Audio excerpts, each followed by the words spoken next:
This video contains spoilers for Drive and Baby Driver, so if you haven't seen them, I would recommend watching them before this video. Hello YouTube, welcome back. This is my first Versus review. As you can probably tell, I've got a new setup. I did end up buying a webcam, but only because I'm switching from my laptop to my PC. Versus review! So this is my first Versus review, where I take two movies with the same or a very similar concept, and I see which one does it best. Something to note, so I am going to rate both of these movies. However, unlike the reboot reviews, the one that's rated higher doesn't automatically win. I'm going to put my bias aside and determine which movie utilizes the concept better, not necessarily which movie is better. That being said, if you told me to recommend you a movie about a quiet, soft-hearted getaway driver whose skills behind the wheel are unmatched, who falls in love with a girl that works at a diner and attempts to abandon said girl that works at a diner to spare her from his criminal lifestyle after he betrays his criminal bosses, and you throw in the added detail that we don't know the name of this driver for at least 90% of the movie, well, you've narrowed it down to two movies. The 2011 film Drive, directed by, and I'm gonna butcher this,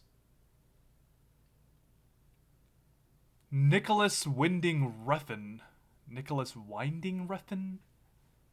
I don't know. Come to your own conclusion. In Edgar Wright's 2017 film Baby Driver. So let's see which of the two I would recommend you from that weirdly specific request. Starting with the one that came out first.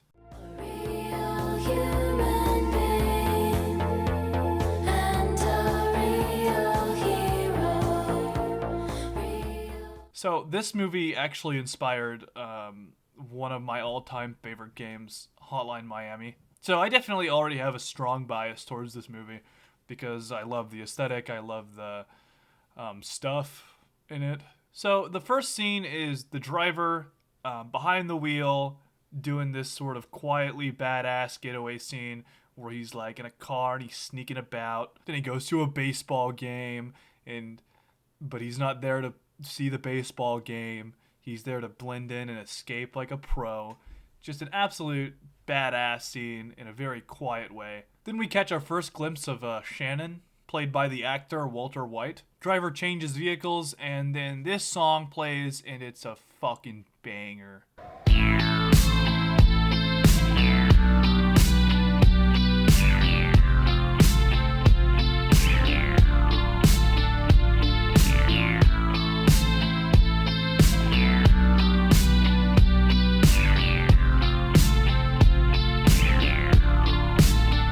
Now pay attention to this. They're talking about you, boy, but you're still the same. Isn't that so fucking cool? Did you see that? Oh, here, let's play it again. He turns the light switch off at the perfect time. It aligns with the music. This is what I live for. We get a proper introduction to Shannon, and we find out that the driver is a stuntman. And in this scene, we actually get foreshadowing to the movie The Fall Guy. And eventually, not long after that, the driver meets Irene and her kid Benicio. And I used to have that same pumpkin mask. What do you do? I drive. There's something inside you. It's hard to explain. Not long after that, we meet Bernie, the twisted amalgamation of Bert and Ernie, but also the Big Daddy crime boss. Alongside him is his obnoxious partner, Nino. So Shannon tries to pitch Bernie on being a racer.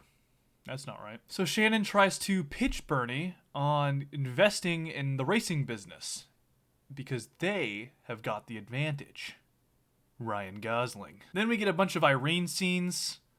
Irene's.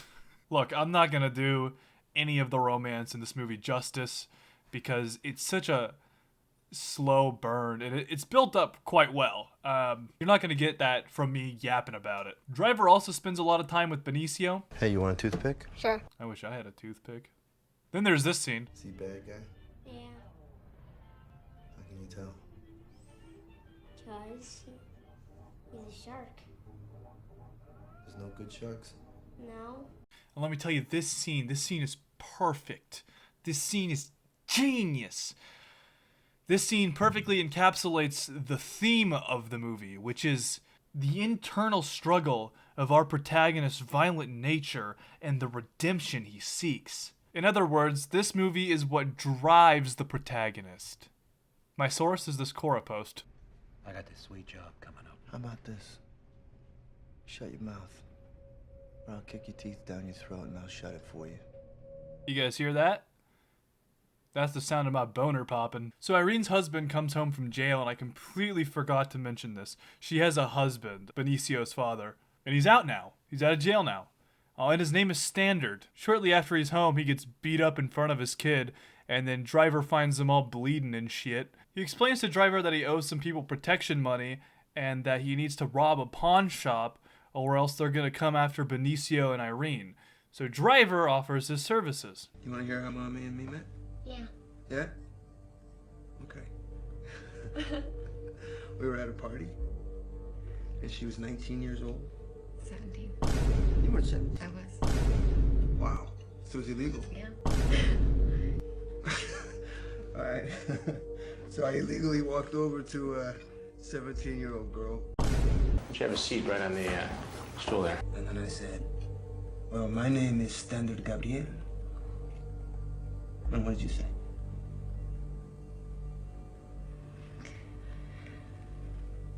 I said,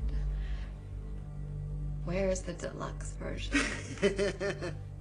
I'm convinced that this joke is the only reason he's named Standard. They go through with the heist. Driver and Standard get paired with this chick. Standard and that chick go rob the pawn shop. The pawn shop owner kills Standard, and then Driver does what he does best. And let me tell you, it's not knitting. A mystery car pursues him, and this is where we get a chase scene. Driver and the chick retreat to a motel, where we find out that it was all a setup. Driver smacks the chick, and then the motel gets attacked. Absolutely badass scene, alright? Everybody but our main man here is dead. He walks out of there, you know, all cool and shit, and there, you know, everybody, it was just so cool. It is so cool. Take my word for it, man. Take my word for it. It was cool. Driver finds Cook, the guy who organized the heist, and he beats the fuck out of the guy with the hammer until he talks. Then we learn that the money belongs to Nino. There's some crime politics, and then Shannon accidentally gives away Driver's whereabouts, which leads to the elevator scene. Driver confesses to Irene that him and her dead husband did the heist together, and she responds by smacking him. Then they get into the elevator, and then there's this dude there. Driver sees the gun and pieces it together that this guy is a hitman, and then he kisses Irene.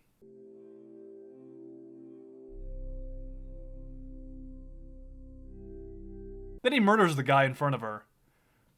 Awkward. Bernie kills Cook with a fork, then he kills Shannon with a razor. Then Driver, wearing the weird stuntman mask, finds Nino, chases him down in the car, gets him into a wreck, and then kind of chases the fucker down, Michael Myers style.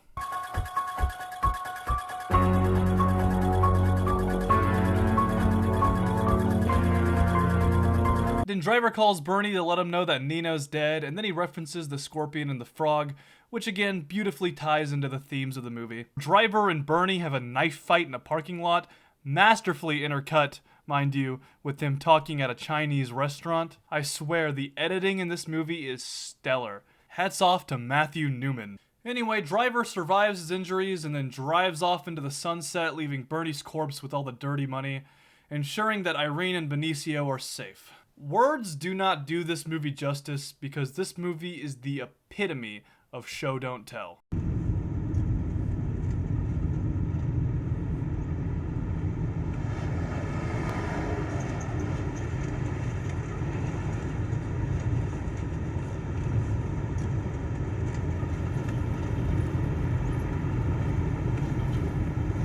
Maybe a little too much sometimes. I love this movie. It's a solid 9 out of 10. Moving on. Was he slow? No. Good kid. Devil behind the wheel. Was he slow? Retarded means slow. Was he slow? The opening scene of this movie has Edgar Wright's signature synchronization, and juxtaposed to Drive, the start of this movie is like kind of a loud badass. It's epic. It's action-packed. It's pretty cool. Then we get the scene of Baby, the protagonist, sort of dancing his way to a coffee shop. And right off the bat, we can tell that this guy likes music. After retrieving the coffees, the Punisher is there, and he tries to make Baby go stinky in his diaper, but Baby couldn't give a fuck. Oh no. Oh no. Please tell me that's saved though. Okay, so my camera cut out right here. Then I fixed it, and then I forgot to hit record. And then I recorded well, I thought I recorded the rest of the video. So what I'm gonna do is I'm just not gonna have my camera for the rest of this video, and I am going to instead spend all that time in editing and throw up visuals. So this is the last time you see my face. Well, except I'm gonna re-record the outro. So, see you then. It's here we learn that Baby's in the game because he's in some sort of debt to Doc, the big cheese. Then he goes home where we meet his deaf foster dad, who he's taken care of, and he's aware of his criminal lifestyle, but he disapproves. Then we get our first diner scene, where Baby meets Deborah. Whoa, are you recording this? Oh. Am I being monitored for quality assurance? No, no. Hello? Hello, testing. Hold on, isn't she like wasting his tape? That's not like, it's not digital, it's like, that's kind of rude, no? So what is it you do? I'm a driver.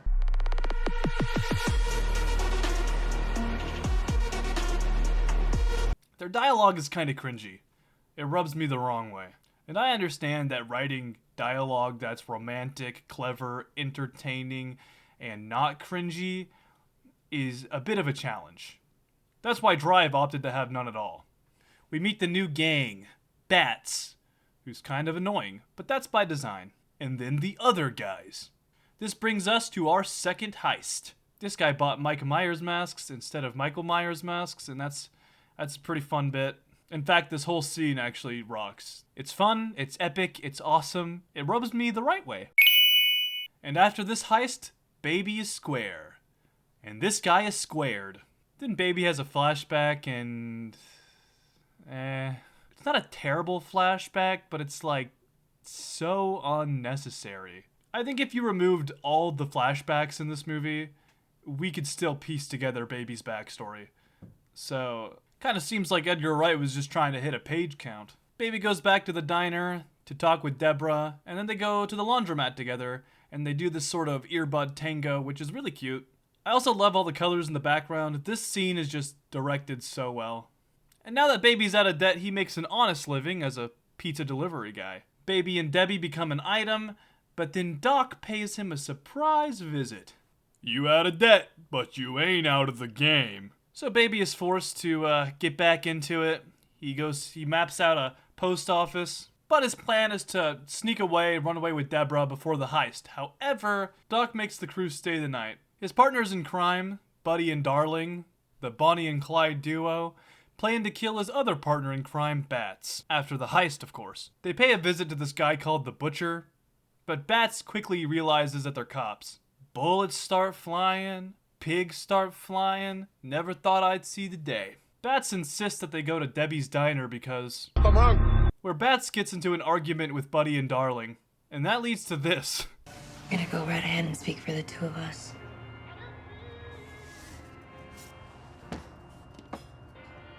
Think you know us. You don't. You think you're the last word and crazy. You're not. And believe me when I tell you, you don't want to see my buddy mad. You haven't seen how relentless he is. Because when he sees red, you will see nothing but black. Then Bats tries to kill Deborah, which Baby prevents. Now, I want to take the moment to point out that they didn't order food. What the fuck, Bats? You said you were hungry. You said you were hungry and you didn't even order food. This is the pivotal moment where I stopped trusting bats. Bananas. We learned the cops weren't actually setting them up and they were crooked cops working with Doc. So whoopsies. Now, before I go any further, there's two things I need to point out that I kind of skipped over. And that is at the diner, in the last scene, Baby slipped Deborah a note that says 2 a.m. road trip. And also, earlier in the movie, it's established that Baby records conversations and then remixes them into songs. So Baby tries to sneak away at 2 a.m., but Buddy catches him, and then Bats catches them, and then they find his tapes. Baby's in deep shit. But he explains himself, and they try to send him home, but he insists that he's the guy for the heist. And that's where Baby ends up killing Bats and then fleeing on foot. This leads to Darling being gunned down by police, and then Buddy going on a rampage. And while fleeing the scene, Baby uses 3 different cars intermittently, but it's mostly on foot. He grabs his foster dad and drops him off at a care home. Then he pulls this weird Michael Myers disappearing trick, which is the third and final time I'm going to mention Michael Myers in this video. He goes to the diner to get Deborah, but Buddy's waiting for him. There's a very tense, and again well-written and well-directed scene that ends with Baby abruptly shooting Buddy. Then Baby and Deborah run outside where they're pursued by police, and in the heat of the moment, Baby kisses Deborah. And then they do the fucking disappearing trick again, and it's just ridiculous. I don't know. It started happening towards the end of the film, and it just doesn't make sense. It just sucks. Baby goes to Doc, and after some convincing, Doc reluctantly helps Baby out. Banana! Buddy shows up, and then there's this epic car duel. Then Baby uses Deborah as bait to Mufasa Buddy off of a parking garage. But Buddy pulls the disappearing trick of his own, and he, sleight of hand, gets out of the car. He comes out of nowhere, and he uses his gun to make Baby go deaf. Then he tries to kill Deborah, but she beats the shit out of him with a crowbar, allowing Baby to shoot him again. What you say? That you only meant well, 'cause you did. What you say? And then he falls to his death. Baby and Deborah drive off to the sunset together, except there's a police roadblock. It's kind of like that scene from The Devil's Rejects, the key difference being that this scene in Baby Driver takes place in a good movie. Baby separates himself from his innocent accomplice by turning himself in. He goes to prison, where we learn his name is Miles, and then the movie ends on him being released from prison and reuniting with Deborah. My friend and fellow Edgar Wright enthusiast John Binnick has expressed his dissatisfaction with this movie, claiming that it's Edgar Wright's weakest script. For this reason, I've paid extra close attention, and it's fine. Now, I never claimed that this was Edgar Wright's best movie. Not by a long shot. But aside from a few cringy dialogue sprinkled in, there's nothing wrong with the writing in this movie. I think Baby is an interesting character, and I think this movie explores him a little too much, honestly, but hey, I don't know, I still fucking love this movie, and I give it an 8 out of 10. So I'm not going to repeat that detailed description of the concept in the intro, but which movie does it better? Which movie is the better Getaway Driver movie? I dubbed the winner... I didn't zoom in right there. I just got closer to the camera, could you tell? Probably could. Baby Driver. I'm sure some of you clocked the foreshadowing in my intro, but just because I think Drive is the better movie, I think Baby Driver does the concept better justice. If you want to get into the details, checklist style, Baby has a softer heart, better driving skills, and has a more direct betrayal than Driver, while we see Deborah working at the diner more than Irene. But minute points aside, which movie has the better getaway driving? Drive has 2 getaway scenes and a car duel, while Baby Driver has 2.5 getaway scenes and a car duel. But Baby Driver doesn't beat Drive in just quantity. The chase scenes in Baby Driver are loud, they're fun, they're cinematic, and they're badass to an exaggerated degree. They're also longer. And in Drive, the car duel isn't even the climax. The climax is a knife fight. So Baby Driver definitely sweeps the W. But overall, I would recommend both movies. They're both great. They're both in my top 100. And that's it.